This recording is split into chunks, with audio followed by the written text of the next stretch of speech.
പൂഞ്ഞാറിലും കേരളത്തിലും യുഡിഎഫ് തികഞ്ഞ വിജയപ്രതീക്ഷയിലാണെന്ന് പൂഞ്ഞാർ മണ്ഡലം യുഡിഎഫ് സ്ഥാനാർത്ഥി അഡ്വക്കേറ്റ് സെബാസ്റ്റ്യൻ എം.ജെ. പറഞ്ഞു. മണ്ഡലത്തിലെ വിവിധ ബൂത്തുകളിൽ സന്ദർശനം നടത്തുന്നതിനിടെ ഈരാറ്റുപേട്ട ഗവൺമെന്റ് ഹയർ സെക്കൻഡറി സ്കൂളിൽ ഈരാറ്റുപേട്ട വാർത്തയോട് സംസാരിക്കുകയായിരുന്നു അദ്ദേഹം. ഞാൻ നേരത്തെ തന്നെ പറഞ്ഞല്ലോ, വളരെ വലിയ ഭൂരിപക്ഷത്തിന് ജയിക്കുന്ന മണ്ഡലമാണ്. ജനങ്ങളെല്ലാം വളരെ സന്തോഷവാന്മാരായിട്ടാണ് കൂട്ടി വന്ന് വോട്ട് ചെയ്തുകൊണ്ടിരിക്കുന്നത്. കാരണം അത് നമ്മൾ ഓരോ ബൂത്ത് സന്ദർശിക്കുമ്പോൾ ഒരു സ്ഥാനാർത്ഥിയോടുള്ള അവരുടെ ആ അപ്രോച്ച് തന്നെ കാണുമ്പോൾ അറിയാം വോട്ട് ചെയ്യുമോ ചെയ്യലോ.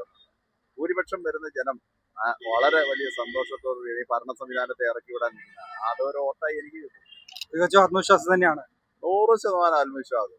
പൂഞ്ഞാറ് എപ്പോൾ യുഡിഎഫ് കൊണ്ടുപോയെന്ന് ചോദിച്ചാൽ മതി. ബൂത്തുകൾ സന്ദർശിച്ചപ്പോൾ എങ്ങനെയാണ് ട്രെൻഡ് എങ്ങനെയാണ്? നന്നായിട്ട് വോട്ടർമാർ വരുന്നുണ്ട്. എല്ലാ ബൂത്തിലും നല്ല തിരക്കുണ്ട്. കാരണം അത് വോട്ടർമാരുടെ ഒരു ടെൻഡൻസിയാണ്. ഈ ഭരണകൂടത്തോടുള്ള അത്ര ശക്തമായി എതിരുള്ളത് കൊണ്ട് എവിടെയുള്ളവരും വന്ന് വോട്ട് ചെയ്തേക്കാൻ തീരുമാനിച്ചതുകൊണ്ട് ഇത്രയും തിരക്ക്.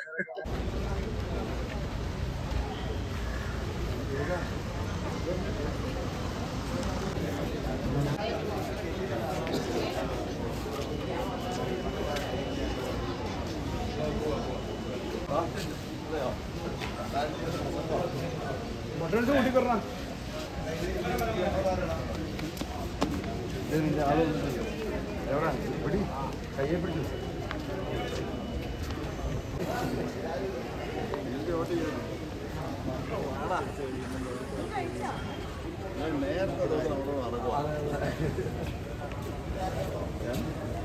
അറിയോ?